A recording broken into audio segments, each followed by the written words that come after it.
Welcome back, everyone. So we've had a fantastic opening already with some of our keynotes. Now we're on to our next one.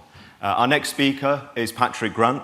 Many of you will know him from the BBC's Great British Sewing Bee. I know him because a few years ago I came across this sort of plucky startup social enterprise in Blackburn called Community Clothing. I was inspired by the work that they were doing to sort of change and disrupt what was happening with the fashion sector. So it's incredible to have Patrick on stage to share a bit more about his story. And yeah, let's welcome him to the stage, everyone. Patrick Grant.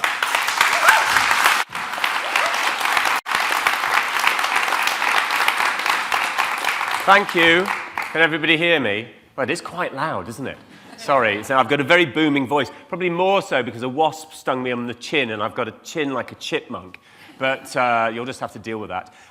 Thank you very much for inviting me, the Design Council. I'm delighted. I've always been a fan of your work. I'm going to talk to you a little bit. I'll talk about community clothing in a minute. But before I do that, I am going to share with you a couple of things that I have discovered over the course of writing and then touring and talking about a book which I wrote earlier this year called Less. The book attempts to explain the history of consumerism, the history of consumption, the history of quality, and the history of work all in one book, which was ambitious and terrifying. But as a result of doing this, the idea behind community clothing started about 9 years ago. And I did a TED talk about community clothing in 2017. And somebody at HarperCollins saw my TED talk and asked me to write a book. And I said yes. And so there are a number of things, there are a number of big things that I think I have sort of key light bulb moments, and I'm going to try and share a couple of those, possibly 3 of those with you now. The first thing that I discovered when researching the book was that for a very long period of our history, we were encouraged not to consume. So most of us will be familiar with the idea of the deadly sins. Most of us will be familiar with the idea that envy is a terrible thing and that greed is a terrible thing. And that was the prevailing philosophy, lectured to us by our political and other leaders for almost all of our human history, right up until a point in the middle of the 18th century, when economists and people with money realized that the economy didn't work quite the way they thought it worked. So up until the middle of the 18th century, we thought that the amount of wealth in the world was fixed. We thought that there was an amount of gold or treasure, and when we did business with one another, we simply passed that gold backwards and forwards between ourselves. And that was known as mercantilist thinking, and that was the kind of prevailing economic doctrine right up until the point when something quite extraordinary happened. And it was interesting that we're here in Manchester, a city known for its textiles, but in the textile industry, the importation of cheap, fun-coloured cotton textiles from India started a boom in consumption that led people to realize that the amount of money wasn't fixed. If you bought more stuff and made more stuff, you actually could create more wealth.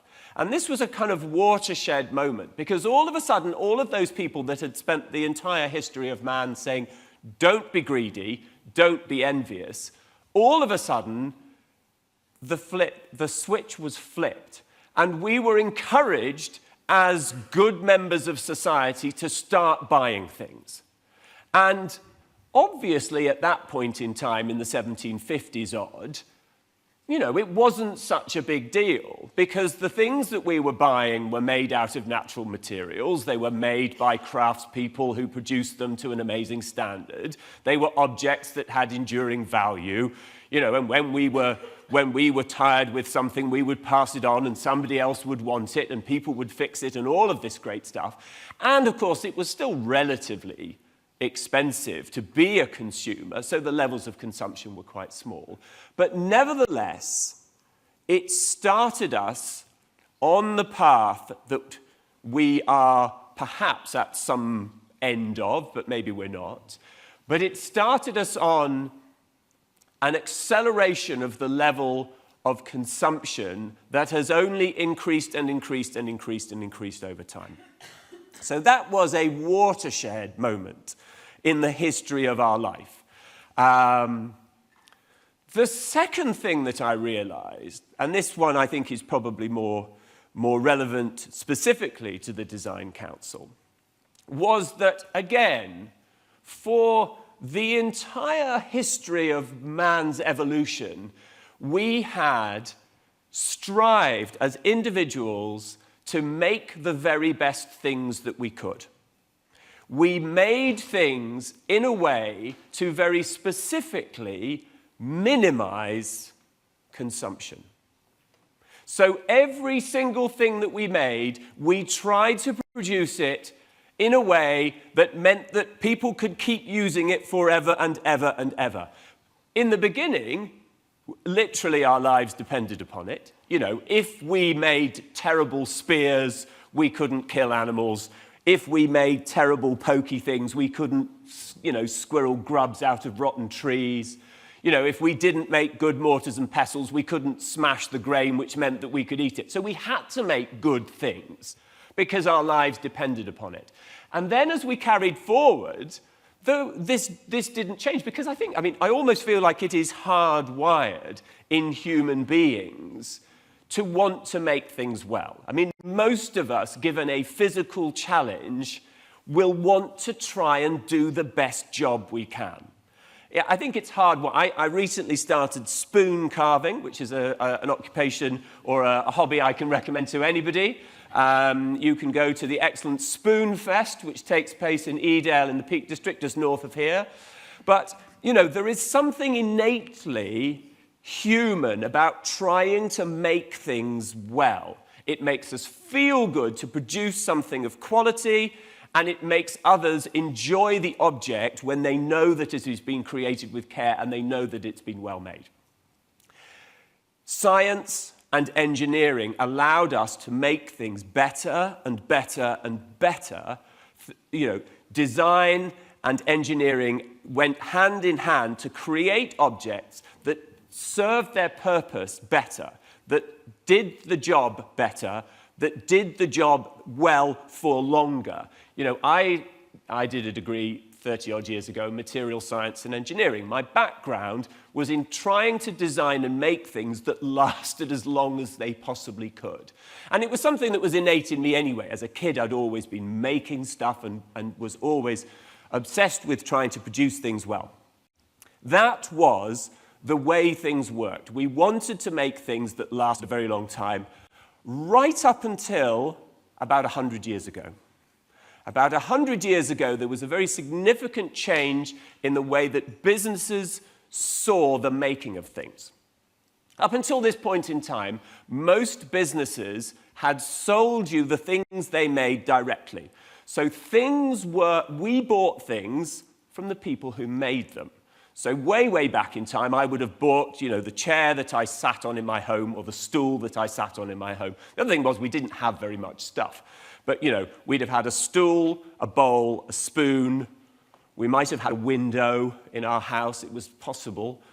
Some of us had ovens in our homes, but not many people. Some of us would have had a cow, a pig if we were rich. I've got pigs.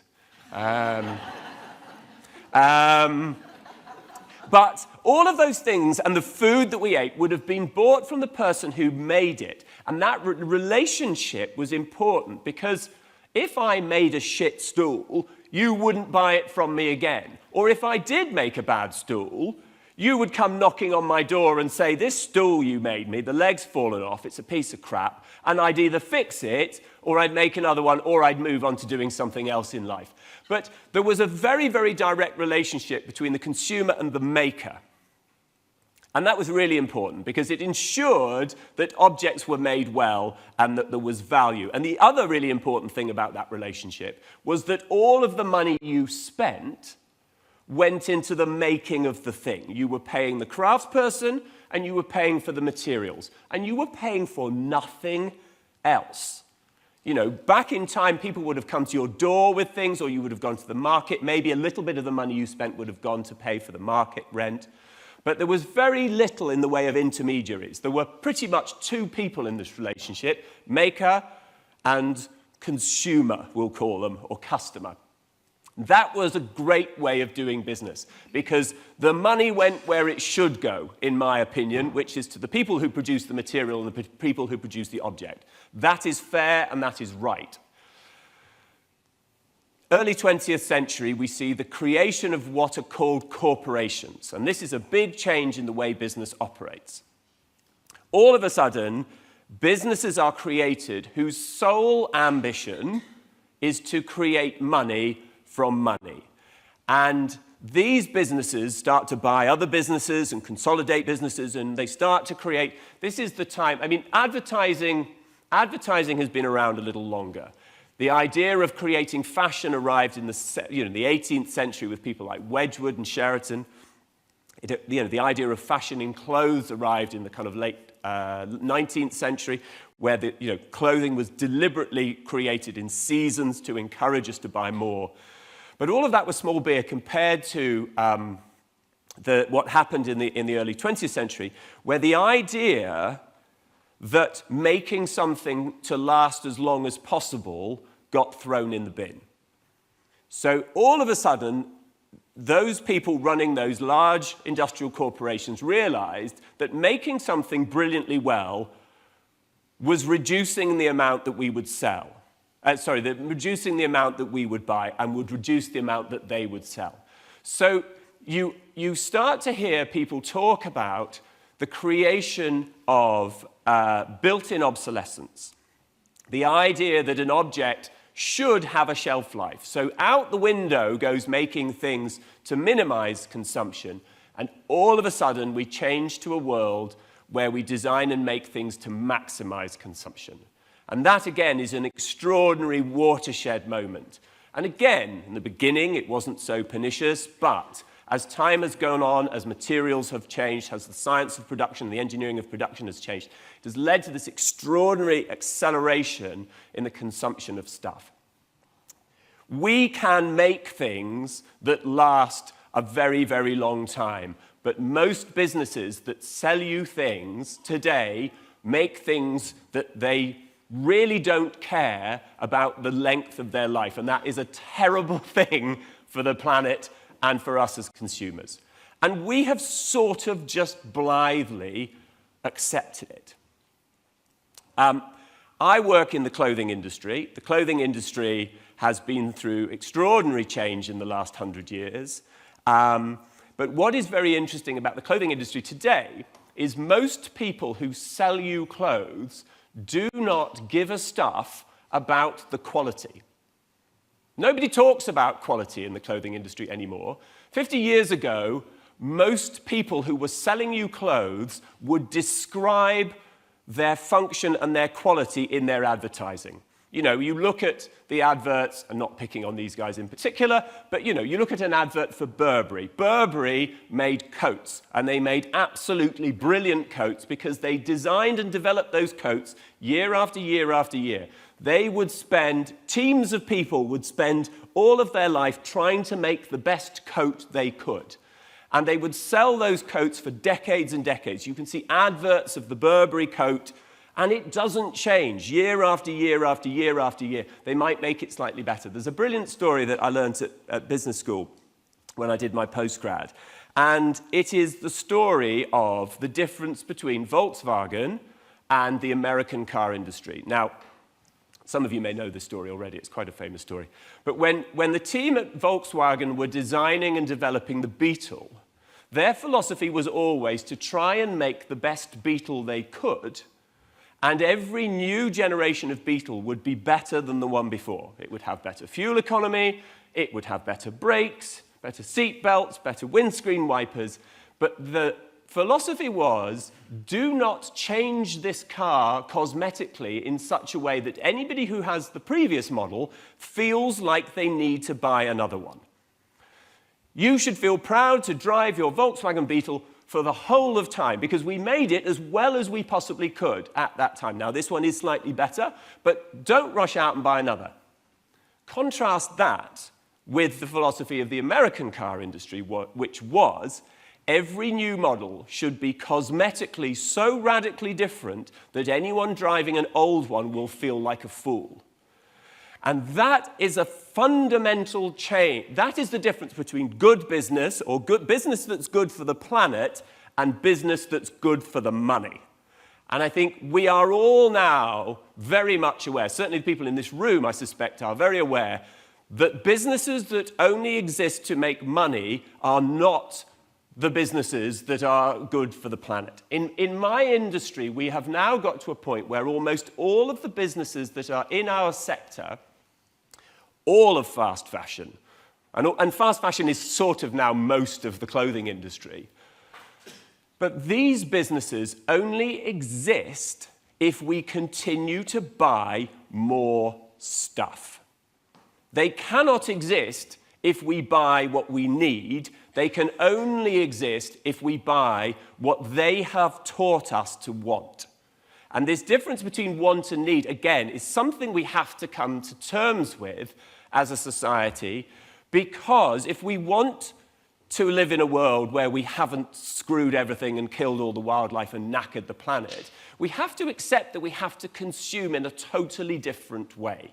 We have to consume far fewer things, and we have to consume things that are better in order to escape this endless cycle of take and dispose.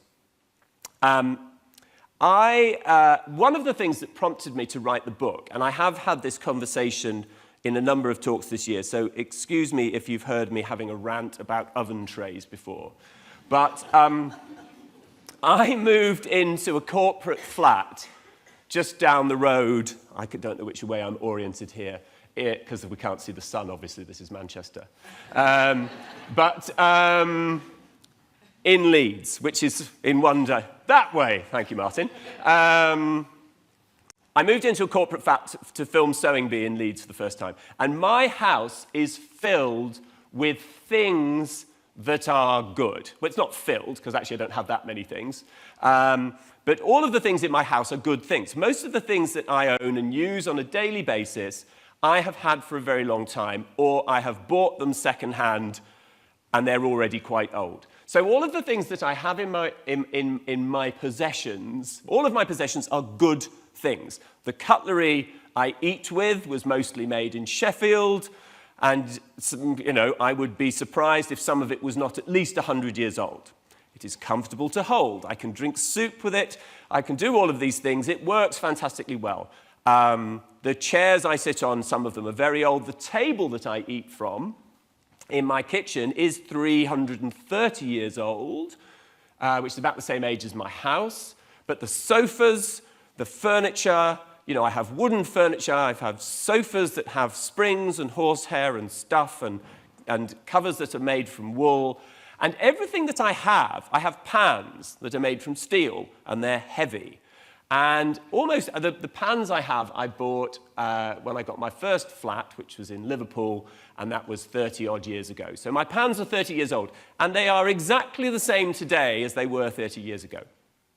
I moved into a flat in Leeds, which somebody had obviously been given the job of kitting out, and they had been given the job of kitting it out for probably about £8 per flat. That was fill the kitchen, buy the furniture, get the, Everything in that flat was rubbish. Absolute rubbish. I pulled the pan out of the cupboard and lifted it up, and it sort of flew away. I'm like, what does this pan weigh? This can't be a pan. Pans don't weigh nothing. Its plastic handle was wobbly. The first time I put it on the hob, it twisted, and the first time I washed it up, half the coating came off. The spoon was pressed out of a piece of shit-quality flat steel. They hadn't bothered to polish the edges, so it felt sharp in my hand, and because it is expensive to form a spoon shape properly, they hadn't bothered. So it was like trying to drink soup off a knife. You put it in your mouth, it hurts. Now, cutlery is been simple stuff. Like, we've been making it for hundreds, thousands of years. Like, we know how to do it. The thing that really got me was this oven tray. Now, who here owns an oven tray? Okay, most of you. Now, who here thinks that the oven tray is a complicated thing? The oven trays in my mum's house are the same oven trays I baked on when I was 5 years old. They are at least 50 years old, if not more. Now, the oven tray, for those who don't know what an oven tray is, hello online, I'm sure you all know what an oven tray is, but it's a flat piece of metal which is formed up at the edges. Now, I know a little bit about metal. Anyone in this room work with metal? So, metal is an amazing thing. We've been using metal for thousands of years. We know how to work with metal. Metal is a clever thing because it remembers its previous form. So if you want to make something new from metal, you have to beat the metal into submission and make it forget what form it used to be. So I put my oven tray, brand new oven tray, into the oven with my delicious oven chips. And about 5 minutes later, it was set at 180 degrees C, which is, pretty normal for cooking anything. A couple of minutes later, I hear this clong from inside the oven. I'm like, what on earth has gone in there? Go to the oven chips everywhere. It's a disaster. There's chips on the bottom of the thing, and they're all over. Anyway, I take this oven tray out, and it is twisted and warped. Now, anybody else had that recently on a... Yes, hands everywhere. So we've been making oven trays for a really long time. They're a simple thing to make, but you have to make them in a way that works. You have to roll that metal until it's forgotten that it's twisty and it thinks it's flat. And then when you put it in the oven, it stays flat. All an oven tray has to do is get hot and stay flat. We've put men on the moon, but now we can't make a flipping oven tray. Why? Because for the last 50 years, the people who sell us those things, who are not the people who make them, have gone to the factory, firstly factories in the UK, and then latterly factories in various countries across the world, and they've said to the people that make these oven trays, we need these oven trays to be cheaper. Okay, right, well, I can make it cheaper. Well, I can make it cheaper by paying people a bit less or, doing a bit of efficiency. And then, well, I can make it cheaper by making it in a factory somewhere else. And then that factory somewhere else, they get a bit expensive, so they go somewhere cheaper. And eventually they get to the point where, well, we'll just make them thinner. Okay, well, we'll make them out of lower quality steel. Okay, well, we'll just not bother sticking the coating to them properly. Okay, well, and then the phone call comes, and, every 6 months, and it's in clothing, it's in furniture, it's in every single thing we have in our house. The plug sockets. You couldn't put a plug in the socket in that flat because the sockets were so shit that you couldn't put them in there. Every 6 months, we've had some cost taken out, and eventually, some factory somewhere said, right, well, I can save you your 10% this year, or this half, and they just didn't bother to roll the steel properly. And then everybody else, and it looks like an oven tray, and the buyer from whichever supermarket or wherever home goods store says, oh, yeah, well, it looks like an oven tray. The first time it goes in the oven, clung. We can do so much better.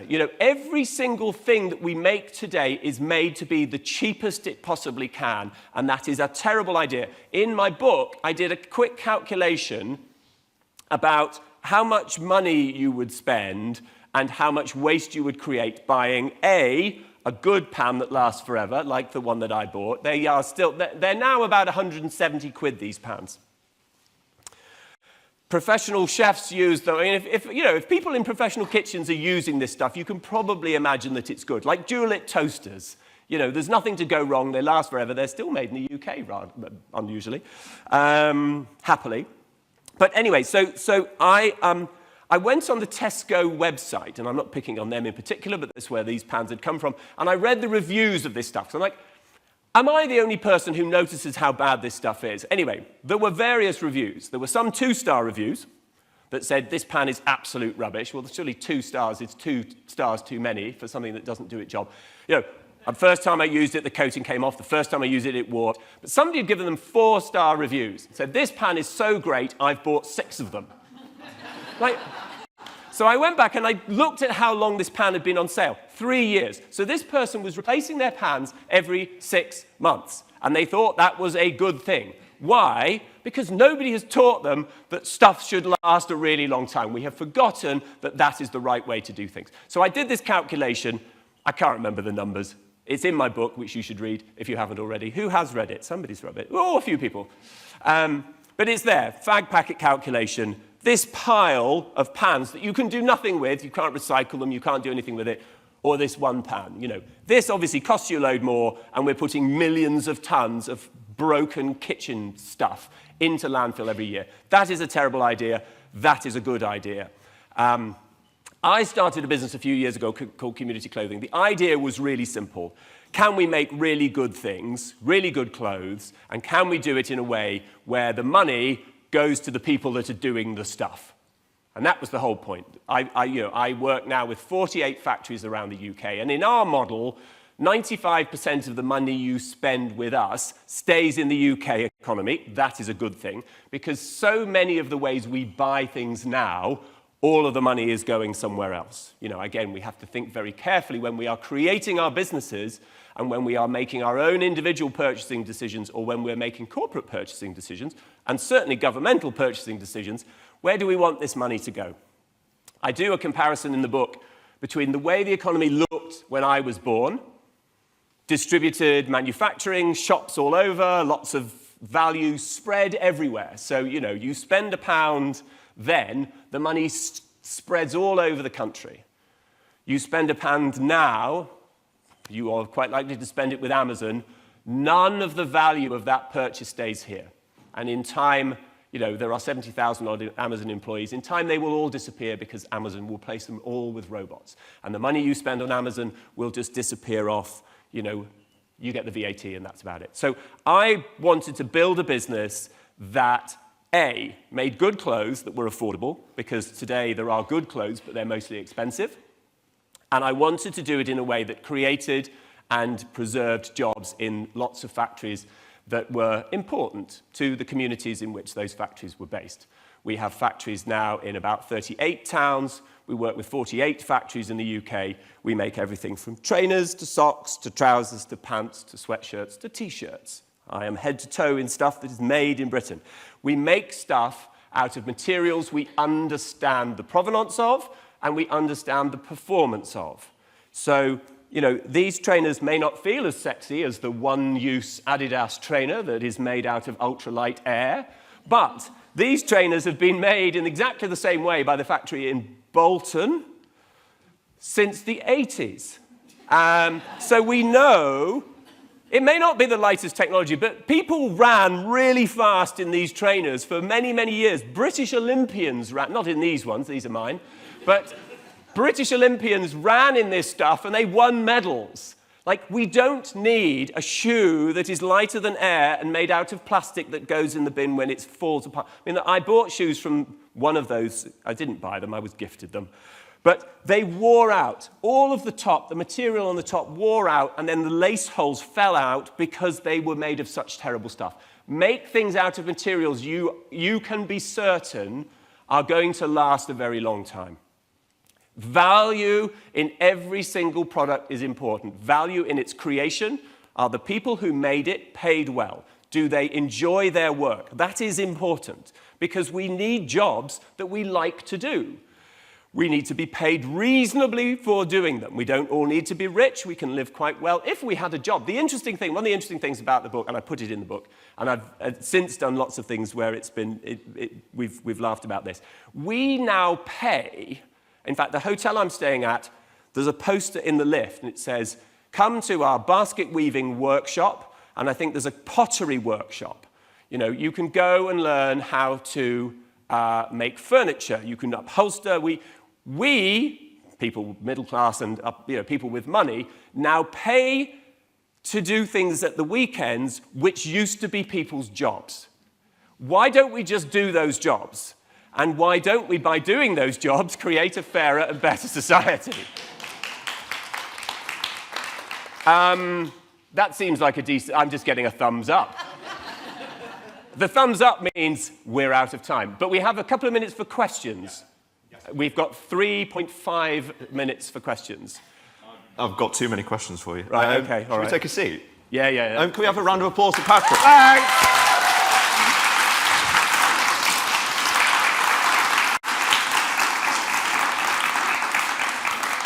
I've really screwed it on the time, sorry. No, that's legit. I could listen to us all day. I think what was interesting, the focus on the trainers, because I've got a pair of those from Walters in Bolton. I remember the front bit started to come away, and I was able to go to the factory, and they glued it back for me. And I was like, just that ability to go to the manufacturers and fix it. Interestingly, we're both wearing shoes that have a connection to Bolton. They do. Who knows that? Do you know this?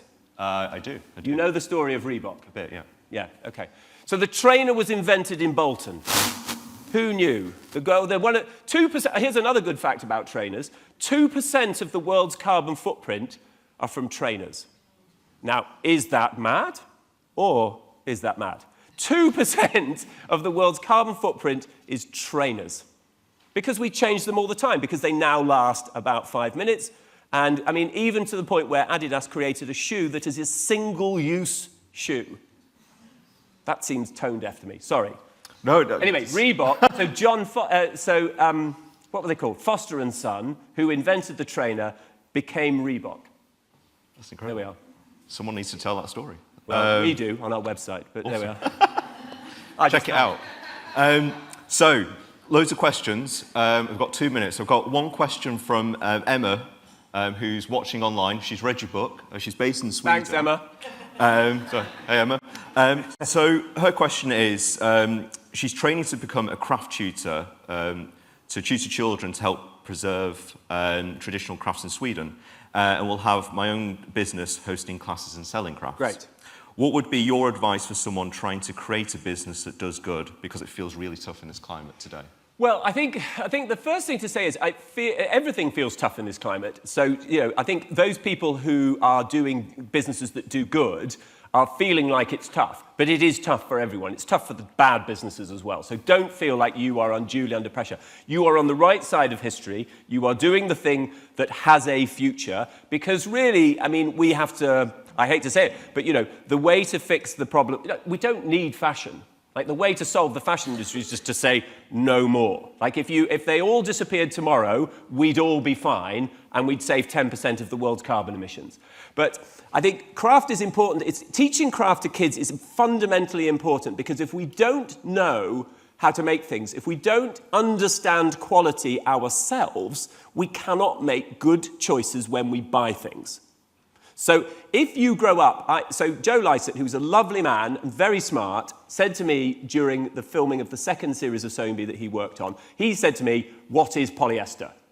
And I said, well, okay, like, how on earth have we got to this stage in your life without knowing that? But of course, nobody has ever taught us what this stuff is, where it comes from, do we know it's made from oil? I mean, 350 million barrels of oil a year get turned into our clothes, 30% of which go straight into landfill because they don't even get sold. So we have to teach kids about wood, pottery, ceramics, textiles, everything. Partly also it's really fun and it makes our brains expand and gives us tools to deal with creation of businesses and ideas as well as physical objects. But teaching kids craft is so right. Every school should teach. Absolutely. I had it at school. I got loads of craft. I mean, we did woodwork and pottery and metalwork, and we built radios. We did fly tying club. We did all sorts of stuff. Yes. Sorry, that's not a good answer, Emma, but, you're doing the right thing. Just reminded me, I tried to make a sword in craft club, and I got so far. Tried to make a sword? Yeah, but they told me it was not safe. That's another story. I think we're at time with that one question. I'm so sorry, but are you sticking around for a bit? Yeah, well, I'm doing a workshop this afternoon, after lunch. So thank you so much. But yeah, can we go up for Patrick one more time? Thank you.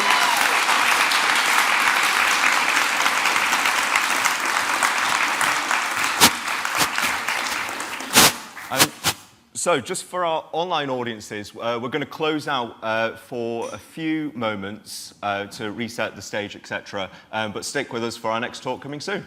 See you.